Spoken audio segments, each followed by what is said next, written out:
आवर्जून हजर असलेले जे नव्याने पत्रकार संघामध्ये आलेले आमचे सरकारी मित्र उपाध्यक्ष सन्माननीय किशोर सरकरेजी, आमचे जुने स्नेही सरचिटणीस माननीय हिरा सरवजी आणि त्यांच्याकडे आताच सांगितल्याप्रमाणे सर्व पत्रकार वर्गाची निवृत्त सामी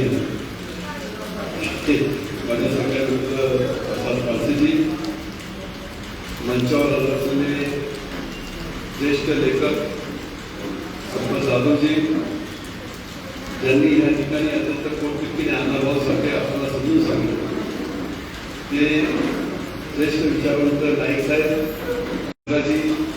मंचावर हजर असलेले आमच्या जुन्या कार्यकर्त्या सन्माननीय सुरेखाताई मंडळे, ॲडव्होकेट आमच्या अतुलताई, मंचावर हजर सर्व प्रमुख नेते मंडळी, समोर बसलेले माझे सहकारी मित्र सकरजी, पाटोळेजी, अनेक प्रमुख मंडळी या ठिकाणी सर्वांचं नाव घेऊन आपला वेळ घेत नाही, संघटनेचे सर्व प्रमुख पदाधिकारी, गायकवाडजी, दयाजी, या ठिकाणी जमलेले सर्व विद्यार्थी, बालमित्र, त्यांचे पालक, बंधू भगिनी आणि युवक बंधू,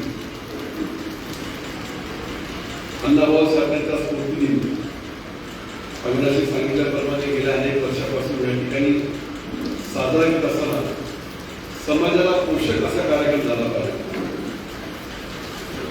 कार्यक्रमाचे अनेक प्रकार असतात, परंतु ज्या कार्यक्रमाची समाजाला आवश्यकता आहे, समाजामध्ये प्रबोधन, परिवर्तन आणि प्रगती, विकास ज्या कार्यक्रमामध्ये होतो तो म्हणजे शिक्षणाचा काळ ठरवणे, मुलांमध्ये शिक्षणाची आवड निर्माण करणे, मुलांच्या पाल्यामध्ये शिक्षणाबद्दल महत्त्व पडून देणे.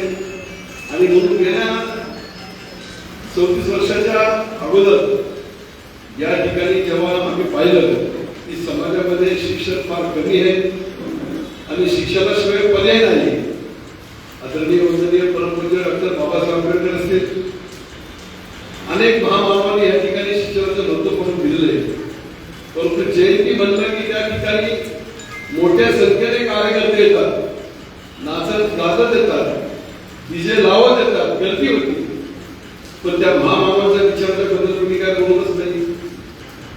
गर्दी होते, निघून जातात, पण अण्णाभाऊचा विचार, बाबासाहेबांचा विचार, छत्रपती शिवरायांचा विचार, त्या महामानवाच्या विचाराच्या बद्दल आदरणीय महात्मा ज्योतिबा फुलेंचा विचार, यांच्या विचारांनी कास मात्र आपण धरून काम करत नाही, हे दुर्दैवाने या ठिकाणी आपल्याला चित्र पाहायला मिळतं. आणि म्हणून ज्या अत्यंत प्रतिकूल परिस्थिती अण्णाभाऊ साठेने आपल्या जीवनाचं या ठिकाणी समाजामध्ये जे भरीव काम करून आज मग महाराष्ट्राचं या ठिकाणी एकीकरण असेल, संयुक्त महाराष्ट्र चळवळ असेल, मराठी माणसाची अस्मिता जागृत करण्याचा विषय असेल, आणि इतकंच नव्हे तर आदरणीय वंदनीय छत्रपती शिवरायाचा पोवाडा परदेशामध्ये जर तुम्ही गायला असेल पत्र, तर ते म्हणजे अण्णाभाऊ साठ्यांनी. असे कमी शिकणारे अण्णाभाऊ साठे या देशामध्ये अनेक साहित्य निर्माण करून जातात, ज्या साहित्याच्या माध्यमातून आज MA आणि PhDच्या विद्यार्थ्यांना त्यांचं साहित्य त्या ठिकाणी शिक्षण ठेवलं जातं. ही खऱ्या अर्थाने शिक्षणाची महत्व अण्णाभाऊंनी तुम्हाला पडून ठेवले, आणि म्हणून त्याचीच काळ धरून आज या ठिकाणी समाजामध्ये जे जे मुलं मुली चांगलं शिकतात, अत्यंत कठीण परिस्थितीमध्ये आपल्या आईबापाचं स्वप्न साकार करण्यासाठी जे चांगले मार्ग मिळून या ठिकाणी उन्नती करतात, त्या विद्यार्थ्यांसाठी त्यांचं कौतुक करण्यासाठी आजचा हा कार्यक्रम, तो पण अण्णाभाऊ साठेच्या पुण्यतिथीच्या निमित्ताने हा योग आम्ही गेल्या अनेक वर्षापासून करतो. आणि म्हणून आता सांगितलं आमच्या थोराती पण की सध्याला महाराष्ट्रामध्ये फार वेगळं वातावरण त्याच्याबद्दल आता मी काही सांगू इच्छित आहे, कारण की तरुण मुलं हे 10वी 12वी मध्ये पास झाले, त्यांच्यावरती चांगले संस्कार, चांगले विचार आले पाहिजे. राजकारणाचा गंध पण त्याच्यामध्ये शिकता कामा नाही, कारण इतक्या खालच्या तऱ्हेचं राजकारण सध्याला आपण पाहतो. आताच आमचे संजय साहेबांनी मला एक यूपीमध्ये फिल्म दाखवली.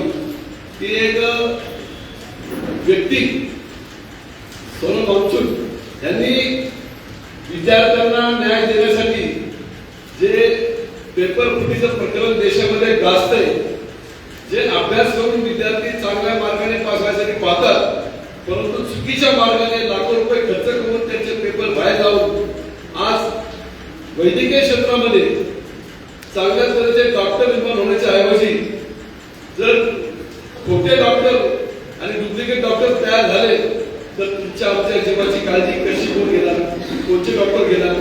हे अत्यंत महत्त्वाचा विषय आज दिल्लीमध्ये गाजत असताना, त्या उपोषण करताना त्या ठिकाणी कशा तऱ्हेचं हाल अपेक्षा सहन करावं लागते. म्हणजे उपोषण करणं, आंदोलन करणं पण या देशामध्ये गुन्हा आहे. आणि म्हणून जे जे या ठिकाणी 10वी-12वीचे माझे तरुण विद्यार्थी मुलं मुली त्यांना माझी विनंती की आपण खूप शिका, शिकून मोठं व्हा. आणि जे खालीचं राजकारण चाललेलं आहे, जे शासनामध्ये, जे राजकारणामध्ये जो एक अत्यंत वाईट प्रकार आपल्याला पाहायला मिळतो, त्याच्यापासून आपण लांब राहा. आणि तो प्रकार दूर करण्यासाठी तुम्हाला जास्ती शिकणं फार गरजेचं आहे. शिकून या देशामध्ये चांगला सक्षम तुम्ही कसा नागरिक होतात, चांगले अधिकारी होतात आणि समाजातली घाण कशी नष्ट करतात, हे तुमच्या पुढे फार मोठं आव्हान आहे. म्हणून तुम्ही आता 10वी-12वी मध्ये जे यश संपादन केलं त्याबद्दल तुमचं कौतुक करा, तुमचं थोडं आहे. परंतु त्या कौतुकामध्ये तुम्ही समाधान न मानता अजून जोमाने आपल्या आई वडिलांचं स्वप्न साकार करण्यासाठी जास्ती शिका, शिकून मोठं व्हा, आई वडिलांचं समाजाला उंच करा आणि या देशामध्ये चांगले पाईक नागरिक कसे तयार होतील अशा तऱ्हेचा संकल्प करून तुम्ही या भागात या मीटिंग बद्दल निघून जाताल ही मला तुमच्याकडून अपेक्षा आहे. म्हणून चांगला विचार घ्या, चांगल्या विचारानेच तुम्हाला या ठिकाणी चांगले संस्कार मिळतील. आणि म्हणून तुमच्या या ठिकाणी मनापासून मी आभार मानतो, कारण की आपला सत्कार होणार आहे आणि आता सत्कारासाठी मुलं आपुलकीने वाट पाहतात. आणि अशा अनुषंगाने लांबलचक भाषण करून तुमचा वेळ मला काय घ्यायचा नाहीये. भाषणाची जागा आणि वेळ वेगळी असणार आहे. फक्त तुम्हाला मनापासून शुभेच्छा, खूप खूप मनापासून शुभेच्छा.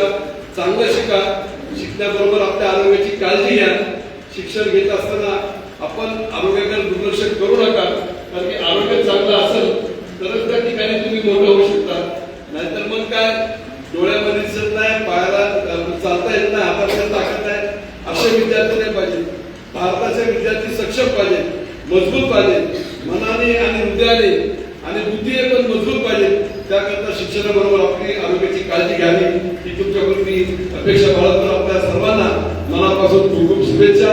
आपले सर्व कार्यकर्ते, आमच्या पत्रकार संघाचे निवडून आलेले सर्व पदाधिकारी, सर्व सामाजिक कार्यकर्ते आणि विशेष आमच्या माजी आमदार विद्या चौधरी या ठिकाणी आले, त्याबद्दल आपल्या सर्वांचं मी संघटनेच्या वतीने मनापासून आभार मानून या ठिकाणी थांबतो.